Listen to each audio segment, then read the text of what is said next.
요즘 일본 여행 정말 많이 다니시는데요. 그만큼 일본에 대한 관심이 많아지면서 일본 직구 이용하시는 분들도 늘어나고 있는 추세예요. 일본 쇼핑몰 중에는 야후재팬이나 라쿠텐을 사용하시는 분들도 많지만 최근 아마존재팬의 이용률이 꾸준히 오르고 있어서 아마존재팬 가입 방법과 배대지 이용 방법 등을 알려드리려고 합니다.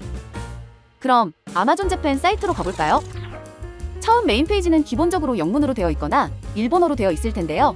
사용하시는 브라우저에 마우스 우클릭하셔서 한국어로 번역 기능을 사용하시면 편하게 쇼핑을 즐기실 수 있답니다. 먼저 신규 가입 방법부터 알려드릴게요. 우측 상단에 보시면 어카운트 앤 리스트라는 문구가 보이실 거예요. 노란색 로그인 버튼 바로 아래 신규 가입 파란 글자를 눌러서 접속해주세요.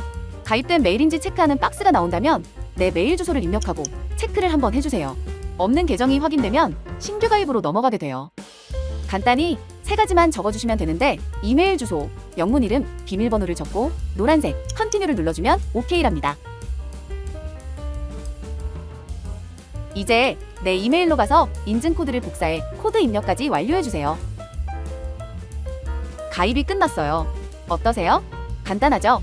다음은 일본 현지 주소 설정을 진행해 볼 텐데요. 일본 현지 위치로 변경을 해야 모든 상품을 정상적으로 보이게 할 수 있어서 우리는 일본 배대지 센터 주소를 미리 설정해 놓을게요. 배송 대행지 주소는 일본 소비세 환급도 가능하고 배송비도 최저가인 GSP 배대지 오사카 센터 주소로 설정해 볼게요. 왼쪽 상단에 보시면 아마존 로고 옆으로 위치 표시가 코리아 리퍼블릭으로 되어 있는 게 보이실 거예요. 노란색 체인지 어드레스를 누르면 작은 팝업창이 뜨는데 여기 보이는 어드레스 북을 눌러 설정으로 진입합니다. 설정된 주소가 아무것도 없기 때문에 빈칸만 보이는데요. 빈 박스를 누르면 새로운 주소를 기재하는欄이 나옵니다. GSP 일본 배대지 센터 주소는 사이트 메인에서 확인할 수 있는데 일본 국기를 클릭하면 간단히 확인할 수 있습니다. 해당 항목에 맞게 적어주시면 되는데 일본어로 맞춰놓으면 더 정확하게 항목에 맞출 수 있겠죠? 최종적으로 이렇게 적어주시면 완성이에요.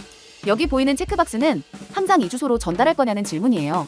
체크를 해주고 저장을 눌러 설정을 완료해주세요. 내가 설정한 배송 주소가 설정이 되어 있고 왼쪽 상단에 일본 배대지 주소 위치로 변경된 것을 확인할 수 있어요. 이제 정상적으로 아마존 재팬 상품이 모두 노출되니 즐거운 쇼핑을 시작하셔도 된답니다. 그런데 매번 쇼핑할 때마다 결제 정보를 찾아보고 일일이 입력해주는 게 번거로울 수 있어서 결제 수단도 설정해볼게요. 오른쪽 상단에 내 계정으로 가서 결제 정보를 미리 설정해 놓을 수 있어요. 어카운트 서비스 창으로 진입했어요. 여러 가지 메뉴가 보이는데 이 중에 결제 수단 방법 쪽으로 들어가시면 됩니다. 여기는 아마존 월렛이라는 저장 공간이에요. 주소 설정과 동일하게 빈 박스를 클릭해주세요. 결제 수단을 선택하는 창이에요. 신용카드나 체크카드가 일반적이기 때문에 첫 번째 보이는 걸 선택해줄게요. 모르는 말이라고 해서 당황하지 마세요. 여기는 카드 번호, 이쪽은 카드 유효기간을 적어주고 이쪽은 카드 뒷면에 적힌 CVC 코드를 적어주세요. 마지막으로 카드 명예를 확인하고 영문 그대로 적어주면 됩니다. 이제 더 편하게 쇼핑을 할 수 있게 되었네요. 쇼핑을 하시면 내가 설정했던 GSP 일본 배대지 센터로 주문한 상품이 도착할 텐데요. 쇼핑 후에는 꼭 GSP 사이트로 가셔서 배송대행 신청서를 작성해 주셔야 해요. GSP 사이트 메인에서 배송대행 메뉴에 마우스를 올리고 배송대행 신청을 클릭해 주세요. 필독사항과 주의사항을 체크해 주시고 일본에서 한국으로 보낼 때 항공으로 할지 해상으로 할지 선택해서 체크해 줍니다. 항공과 해상의 배송비 차이는 배송비 메뉴를 통해 확인해 주세요. 배송기간은 항공이 4일 정도, 해상은 7일 정도 소요되는데 주문한 쇼핑몰에서 걸리는 기간도 있어서 조금 더 여유롭게 생각해 주셔야 합니다. 다음 단계로 가보면 배송대행 신청서를 작성해주는 란이 나오는데요. 통관 정보로 사용되는 내용이니까 정확하게 기재해 주셔야 해요. 아래는 부가 서비스 부분인데 필요한 요청을 체크해 주세요.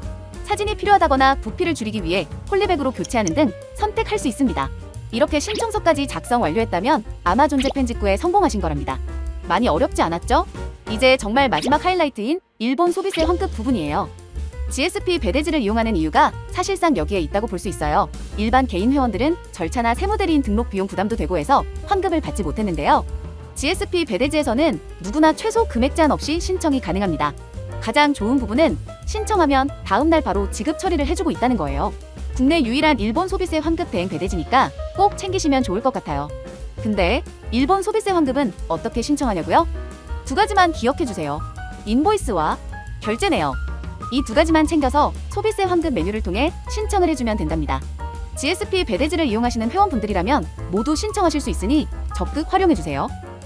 일본 소비세는 총 10%인데 환급 대행 수수료 3%를 제외하고 최종적으로 7%를 받으실 수 있답니다. 일본 직구할 때마다 7% 할인을 받는 것과 같은 효과를 볼 수 있으니 GSP 일본 배대지 이용 안 할 수가 없겠죠? GSP는 항상 회원님들의 알뜰한 쇼핑을 응원합니다. 즐거운 쇼핑 되세요. 감사합니다. 땡큐.